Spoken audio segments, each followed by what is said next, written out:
Welcome to this week's episode of Legit or Bullshit.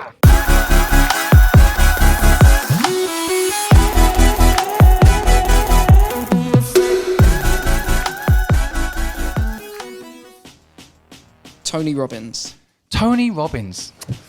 I have to think about that. I mean, my instinct is to say legit. There's a lot of people that really love him, and I know there's even like an inner circle that literally pay to love him, so I can understand. He says some incredible things. Some of his posts, just like mind-blowing insights. There's something about the kind of mass selling, mass event, mass empowering thing that makes me feel a little bit uneasy, and I'm not sure whether that's just his business model or whether that's some element of bullshit there. But as a person, his energy, it's just, you have to say legit. Autobiographies. I as someone who's dyslexic, I don't read much, so I guess from my perspective, but I love people's stories. I love people's. That's why I do a podcast about it. I just love hearing how people have made it, what their backstory is, what drives them, the learnings that people have, and those, when you have an autobiography, those insights that people give you, if they're honest and authentic, mind-blowingly legit. Joe Rogan, totally legit. He's so authentic. His podcasts are too long, and I guess there's always an element of like too much of anything, and I think there's a little bit too much of Joe Rogan.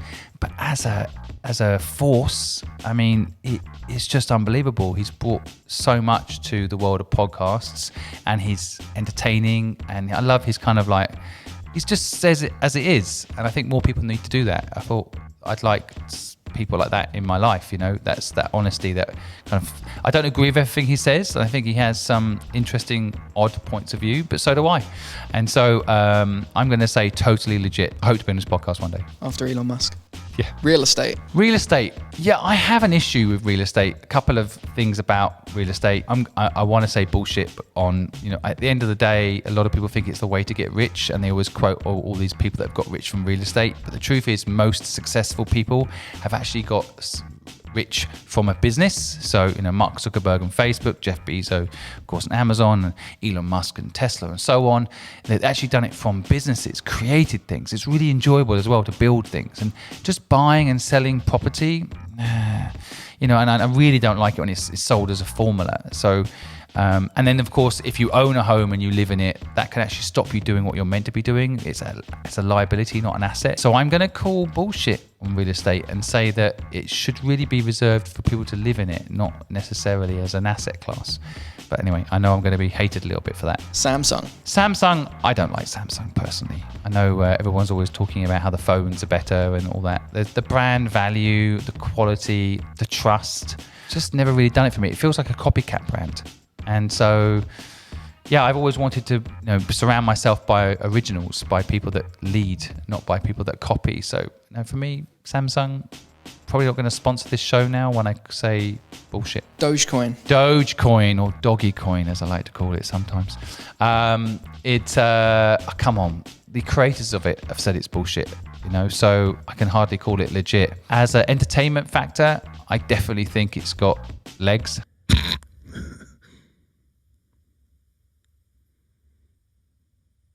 I don't find you funny. And a tail, probably.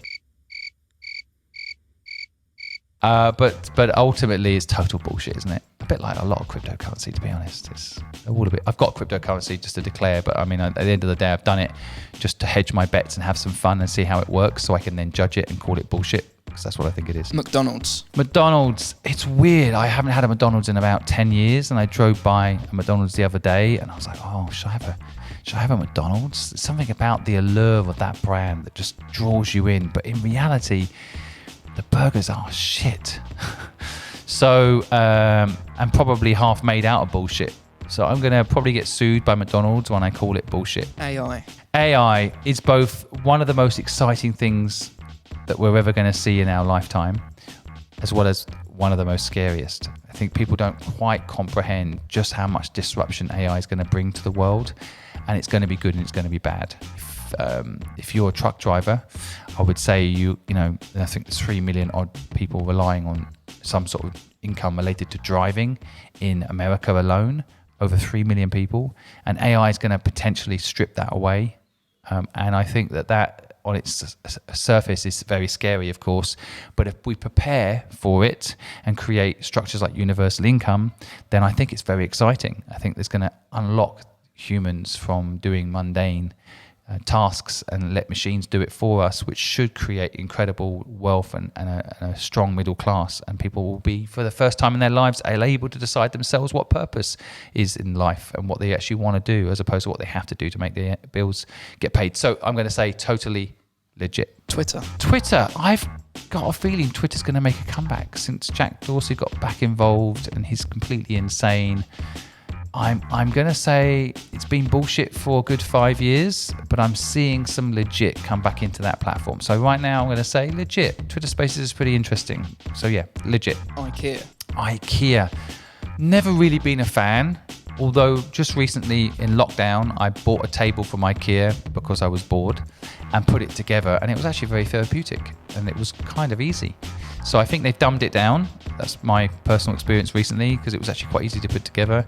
And I quite enjoyed putting it together. It made me feel like I had skills, which I don't have, putting furniture together. So I'm going to call it legit. During lockdown, I think it's helped a lot of people have some fun. Tinder. I have never used Tinder. So that was a fucking lie. So how do I know if it's legit or bullshit? Collecting cars.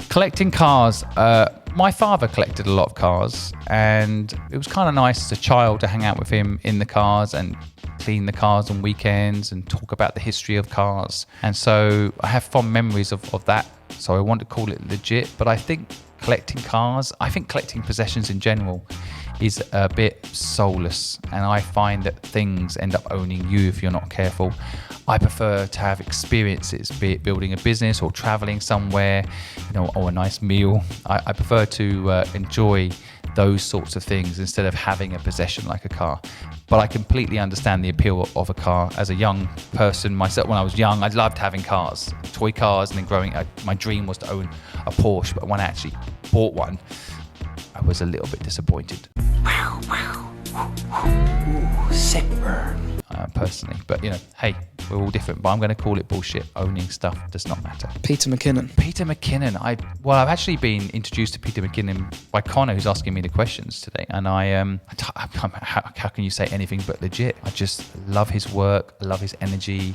I love his authenticity, and I'm quite inspired by him. So I'm going to have to say totally legit. I hope you enjoyed this week's episode of Legit or Bullshit. If you've got some legit or bullshit questions you want me to answer and give my thoughts on, then feel free to drop them in the comments and let us know. If you found this interesting, don't forget to subscribe and hit that alarm bell so you can catch some of our lives and get some of our insights on how to start a business or how to grow a business. Thanks very much for listening.